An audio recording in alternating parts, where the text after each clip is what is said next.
अपने मन में जिस चीज का विचार करोगे वही चीज तुम्हें मिलना शुरू होगी। अगर पैसे के बारे में विचार करते हो तो आपके पास पैसा आना शुरू होगा। अगर आप अपने प्यार के बारे में विचार करोगे तो आपको आपका प्यार जल्द ही मिलेगा।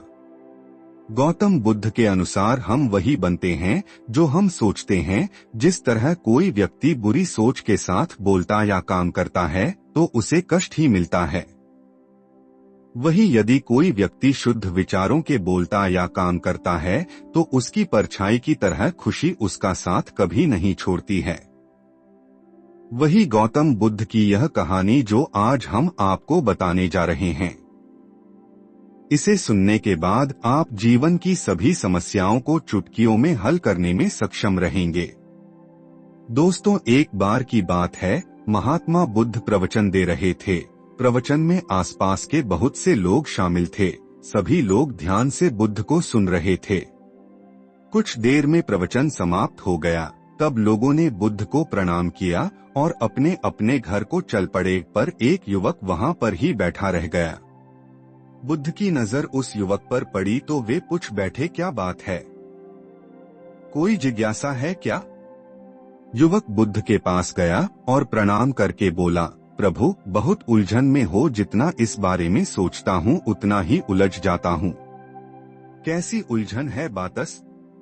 बुद्ध ने प्रश्न किया। युवक हाथ जोड़कर बोला, प्रभु, यह संसार कितना विशाल है।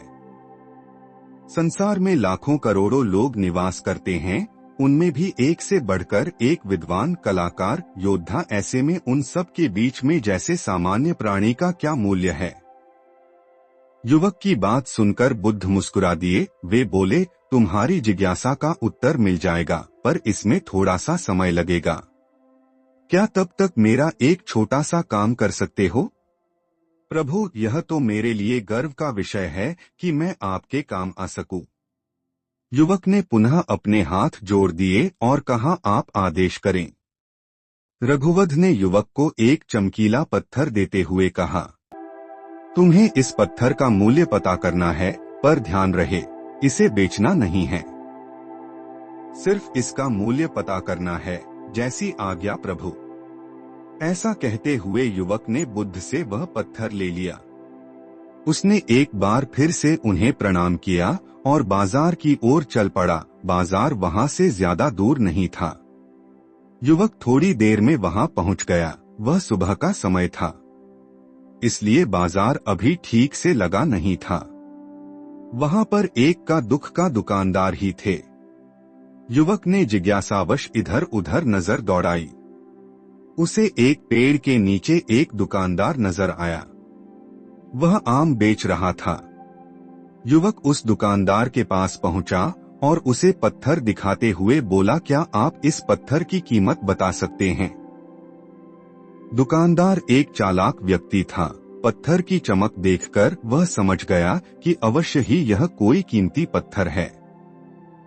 वह बनावटी आवाज में बोला, देखने में तो कुछ खास नहीं लगता, पर मैं इसके बदले दशाम दे सकता हूँ। दुकानदार की बात सुनकर युवक को हल्का सा क्रोध आ गया। वह मन ही मन बताया, यह आदमी मुझे बेवकूफ समझता है। इतना सुंदर पत्थर और इसका मूल्य सिर्फ दशा, अवश्य ही यह झूठ बोल रहा है। युवक को चुप देखकर दुकानदार बोल उठा, क्या कहते हो, निकालूं आम? पर युवक ने दुकानदार को कोई जवाब नहीं दिया। मैं चुपचाप आगे बढ़ गया। सामने एक सब्जी वाला अपनी दुकान सजा रहा था। युवक उसके पास पहुंचा और उसे पत्थर दिखाते हुए उसका मूल्य पूछा। उस पत्थर को देखकर सब्जी वाले की आंखें खुशी से चमक उठी। वह मन ही मन सोचने लगा, यह पत्थर तो बहुत कीमती जान पड़ता है। अगर यह मुझे मिल जाए तो मजा ही आ जाए। क्या हुआ भाई, कहाँ खो गए? युवक ने दुकानदार की तंद्रा थोड़ी सब्जी वाला चौंकता हुआ बोला, कुछ नहीं, कुछ नहीं, मैं तो बस मन ही मन इसकी कीमत की गणना कर रहा था। वैसे मैं इस पत्थर के बदले एक बोरी आलू दे सकता हूँ। सब्जी वाले के चेहरे की कुटिलता देखकर युवक समझ गया कि यह दुकानदार भी मुझे मूर्ख बना रहा है। मुझे किसी और से इसका मूल्य पता करना चाहिए। यह सोचता हुआ युवक आगे बढ़ गया। सब्जी वाले दुकानदार ने युवक को पीछे से आवाज लगाई, क्या हुआ भाई? अगर आपको यह मूल्य कम लग रहा है तो बताएं तो सही, मैं इसे बढ़ा दूंगा। पर युवक ने उसकी बात पर ध्यान नहीं दिया। वह अब इधर उधर किसी ऐसे व्यक्ति को खोजने लगा जो जानकार हो और उस पत्थर की सही मूल्य बता सके। युवक को लग रहा था कि अवश्य ही यह कोई कीमती पत्थर है, शायद कोई जौहरी इसका सही मूल्य बता सके। यह सोचता हुआ युवक एक जौहरी की दुकान पर पहुंचा। जौहरी अपनी दुकान को अभी खोल ही रहा था। उसने युवक को अपनी दुकान की ओर आते हुए दूर से देख लिया था। साथ ही उसने युवक का हुलिया देखकर यह भी भांप लिया था कि यह कोई गरीब व्यक्ति है जो संभवत कोई गहना बेचने आया होगा।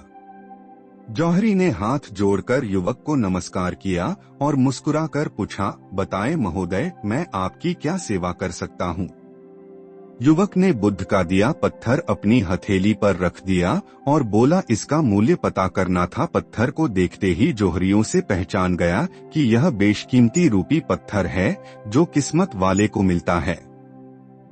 वह बोला, पत्थर मुझे दे दो और मुझसे 1 रुपये यह ले लो। कहते हुए जौहरी ने पत्थर लेने के लिए अपना दाहिना हाथ बढ़ाया, पर तब तक युवक ने पत्थर को अपनी मुट्ठी में बंद कर लिया था। उसे पत्थर के मूल्य का अंदाजा हो गया था, इसलिए वह बुद्ध के पास जाने के लिए मुड़ गया। जौहरी ने उसे पीछे से आवाज लगाई, अरे रुको तो भाई, मैं इसके 50 लाख दे सकता हूँ। लेकिन युवक को वह पत्थर बेचना तो था नहीं, इसलिए वह रुका नहीं और दुकान के बाहर आ गया। पर जौहरी भी कम चालाक नहीं था।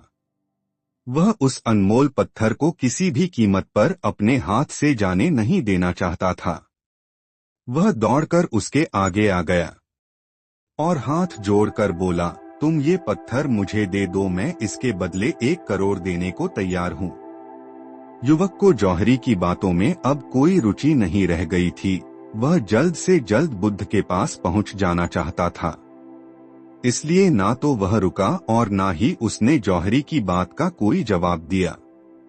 वह तेज तेज कदमों से बुद्ध के आश्रम की ओर चल पड़ा। जौहरी ने पीछे से आवाज लगाई, यह अत्यंत मूल्यवान पत्थर है, अनमोल है।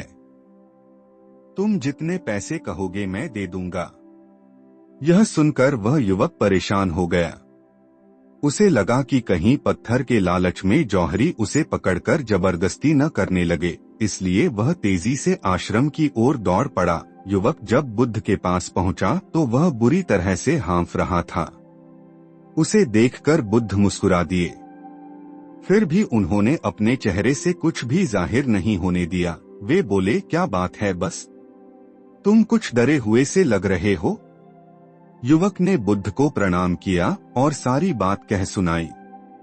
साथ ही उसने वह पत्थर भी उन्हें वापस कर दिया। बुद्ध बोले, आम वाले ने इसका मूल्यता साम बताया, आलू वाले ने 1 बोरी आलू और जौहरी ने बताया कि यह अनमोल है। इस पत्थर के गुण जिसने जितने समझे उसने इसका मूल्य उसी हिसाब से लगाया। ऐसे ही यह जीवन है। प्रत्येक व्यक्ति खान से निकले हुए एक हीरे के समान है जिसे अभी तराशा नहीं गया है। जैसे जैसे समय की धार व्यक्ति को तराशती जाती है, व्यक्ति की कीमत बढ़ती जाती है। यह दुनिया व्यक्ति को जितना पहचान पाती है उसे उतनी ही महत्ता देती है। कहते हुए बुद्ध एक क्षण के लिए रुके, फिर बोले, किंतु आदमी और हीरे में अंतर यह है, हीरे को कोई दूसरा तराशना है और व्यक्ति को अपने आप को स्वयं ही तराशना पड़ता है। और जिस दिन तुम अपने आप को तलाश लोगे, तुम्हें भी तुम्हारा मूल्य बताने वाला कोई ना कोई जौहरी मिल ही जाएगा।